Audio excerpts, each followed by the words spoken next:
ang pinakadako nga religious compromise nga nahitabo sa taliwala sa mga Kristohano ug mga pagano nahitabo sa panahon ni Constantino nga emperador sa Roma ngadto nga tuig 306 ug 337 AD. Nag-ingon nga kini siya ang unang emperador nga na-convert kuno ngadto sa Kristyanismo. Sa iyang panahon adunay problema ang iyang imperyo. Number 1, pag-alsa sa mga Hudyo. Ikaduha, ang mga Kristiyano ug mga Hudyo nagsimba sa samang adlaw sa Sabado. Ug ikatulo, ang Domingo giila sa mga paganong sagrado. Kung saan man niya paghiusa sa iyang imperyo.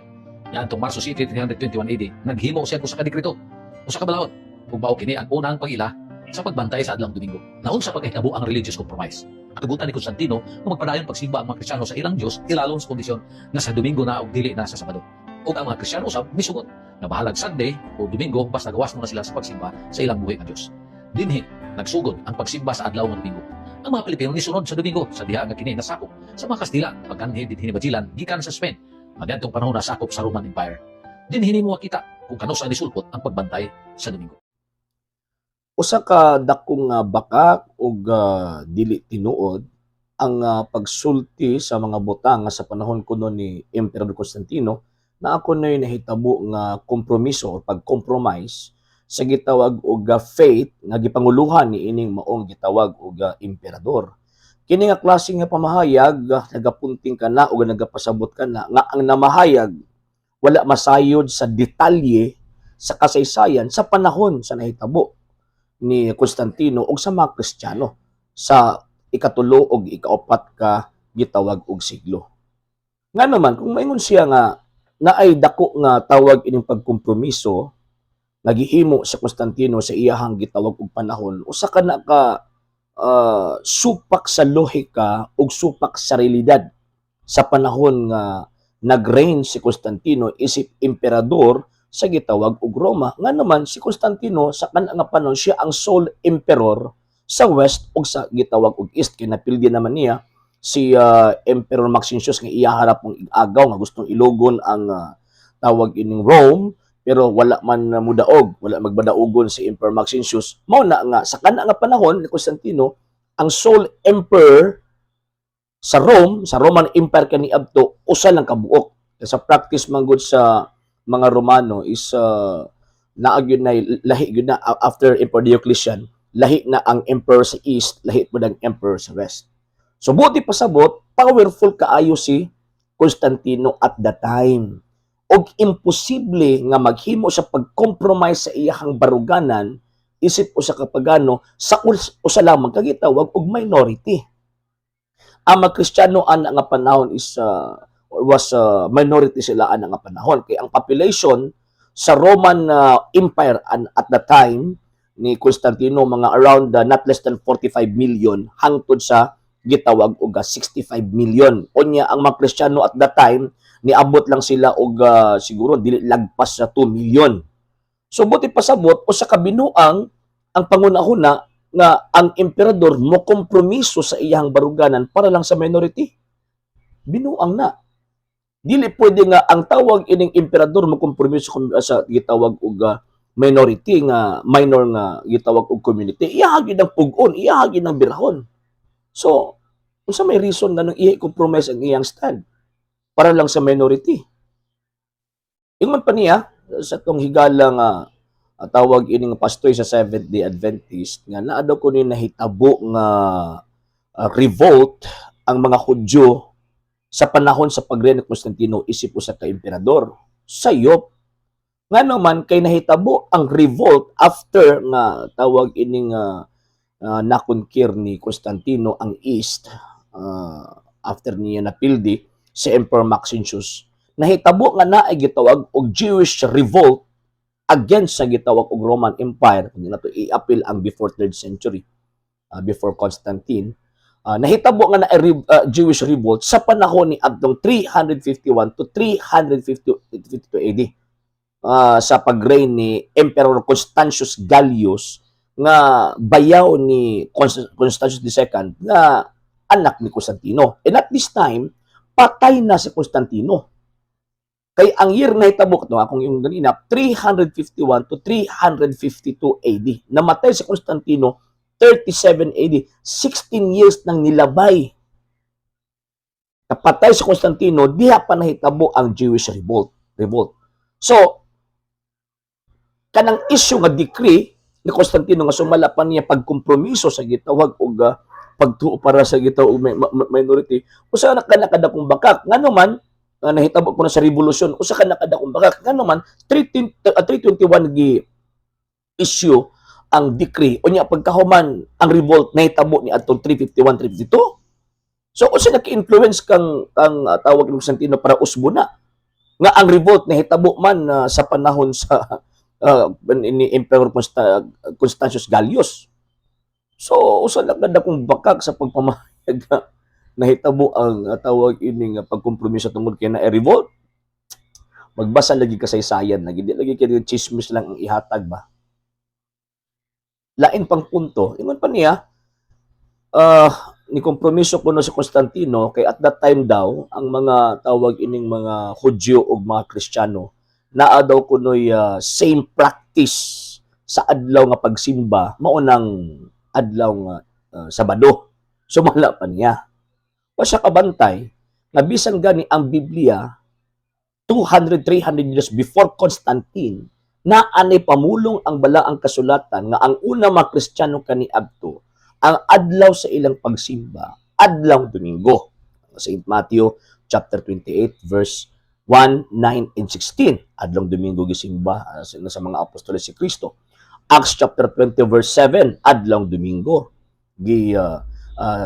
simba sa mga apostoles si Kristo sa pamaagi nga Santa Misa o pagtipik-tipik sa tinapay.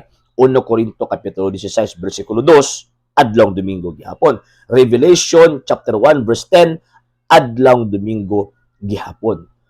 Onya, before Constantine, naan yung mga statement po ang mga early fathers.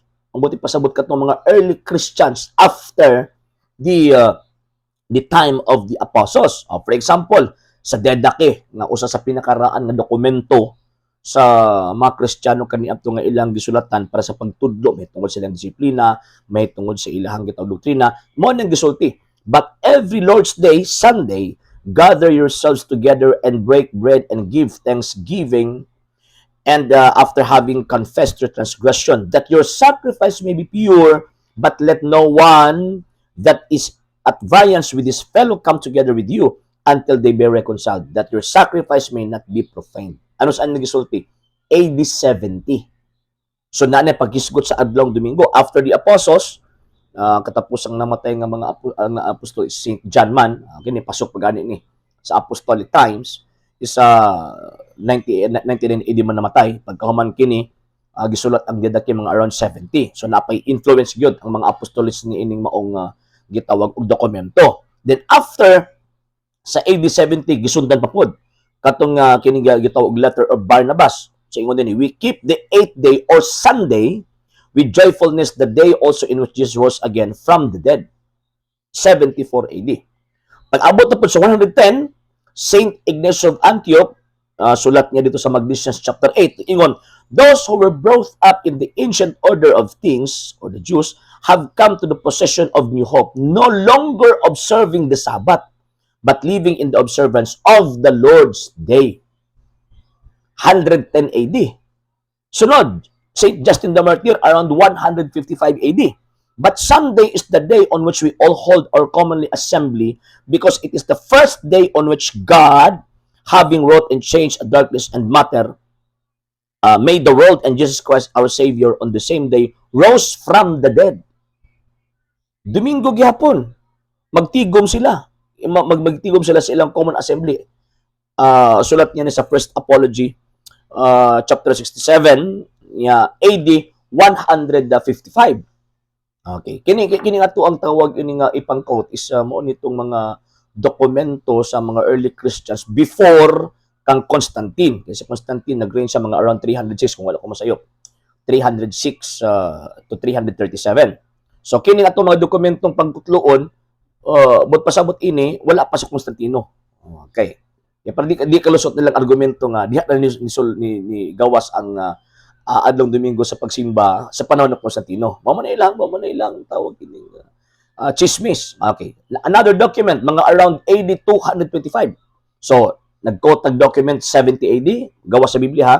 70 AD, 74, 110, 155. Karon kay 225. In the middle of the 3rd century. Ingon din, the apostles further appointed, on the first day of the week, let there be service and the reading of the scriptures and oblation, the holy sacrifice of the Mass. 225 AD na. Oh, the document nga, the Didascalia rather. Didascalia. Okay. Pagka 229, 4 years after, nagpagawa sa pagdokumento si Origen sa iyang libro Commentary on John chapter 2 verse 28. Ang giingon niya, hence it is not possible that the day of rest after the Sabbath should have come into existence from the 7th day of our God. On the contrary, it is our Savior who, after the pattern of his own rest, caused us to be made in the likeness of his death and his also of his resurrection. Nagisgot na po sa laing atika kining adlong Domingo. Diba? Victorinos around 300, same, the Lord's Day. Eusebius of Caesarea sa 312, same, nagisgot gihapon siya nga tawag anang ang mga Kristiyano dili na mag-observe sa gitawag og Jewish Sabbath. So bakit lang ilang giingon nga nag-exist lang ang pagsimba ang Kristo adlong Domingo after sa decree ni Constantine ni adtong March 7, 321. But na. Last point sa pamutbot sa itong higala nga tawag ini nga pastoy.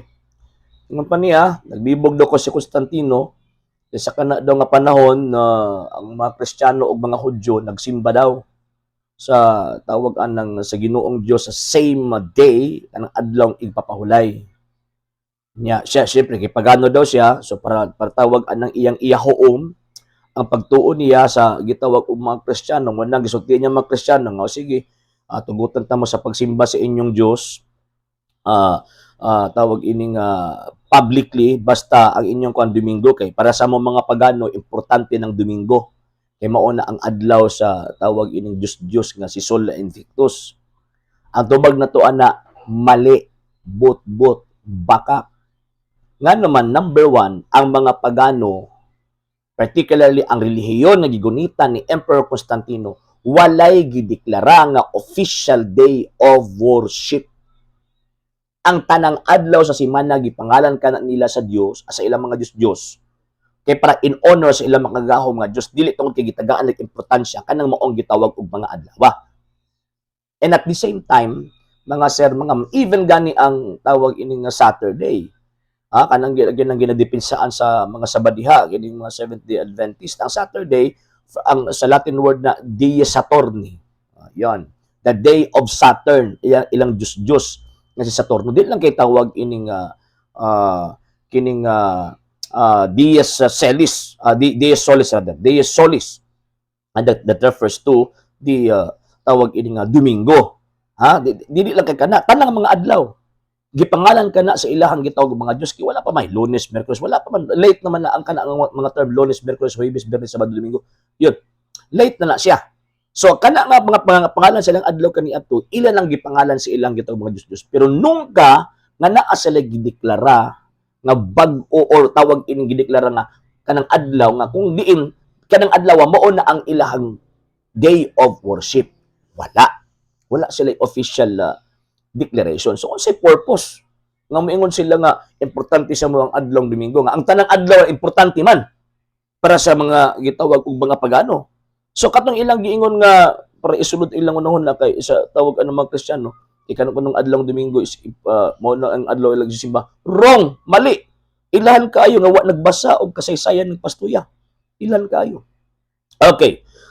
Kung tinuod nga Domingo ang adlaw igsisimba, sa gitawag og mga pagano, noon na pod nga mag-issue og decree si tawag ining Constantine to kanang musapan pa ba to legalize the practice of Christians sa pagkaman ipahaog og Domingo. Nga naman kung practice na magana, di ba?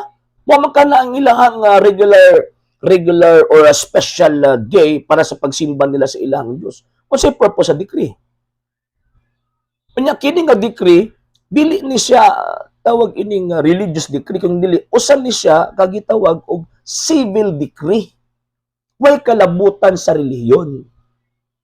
Pero kanang Domingo man ang naa sa unang na Constantino, dili tungod kay sa Constantino ang naka-influence sa mga Kristiyano sa adlong Domingo igsisimba nila kang Kristo, kung dili na influensyahan si Constantino sa mga Kristiyano. Kay si Constantino kabalo nga ang mga Kristiyano, mabit na nagpagawas sa Edict of Milan ni atong 313, nga libre ang mga Kristiyano sa pag-practice sa ilang faith, ilabi na sa pagsimba nila kang Kristo sa adlong Domingo. So, makita nato nga kini nga ang higala nga tawag ining pastoy sa gitawag 70 Adventist pa, kabasa siguro sa kasaysayan. Magkatawa ka ba kay nahulog na nahadlok sa Constantino sa minority? Ang mga Kristiyano nga panahon, musukan pagkatago-tago, musukan pa ba ka ng hadlok ba sa emperador? Kunya, madlok na sa Constantino dito sa ila. Nya para ma-compromise, para makuado ang gubot o sa gubot. Na sa 321, ang gubot kaya hitabo din na dili ang Jewish Revolution. Ang nahitabo din na kanang erehiya ni Arius Mikoyanap ang nga panahon mo bitaw pagka 325 AD nagpatawag og First Council of Nicaea. Sa Constantino mismo nagpatawag. Unsay issue din na ang pagka-Diyos ni Kristo dili nang adlaw Sabado. Pataka lang gyud sila da. Wala nga dili ta usapan pa ba? Dili ta maluoy ta sa itong mga higala nga mga dili Katoliko. Nga naman kay sa kadugayan nilang depensa sa ilahang pagtuong gihuptan, the more magsigbuka ang ilang bakba, the more nga masakpan sila sa ilahang bakak o sa ilahang butbut. Wala nga kitang mga Katoliko dita pailad. Kaya kung magpailad ta ni ining mga tawana, matingkagol ang atong kalag dito sa impyerno. Mo ni atong timaan.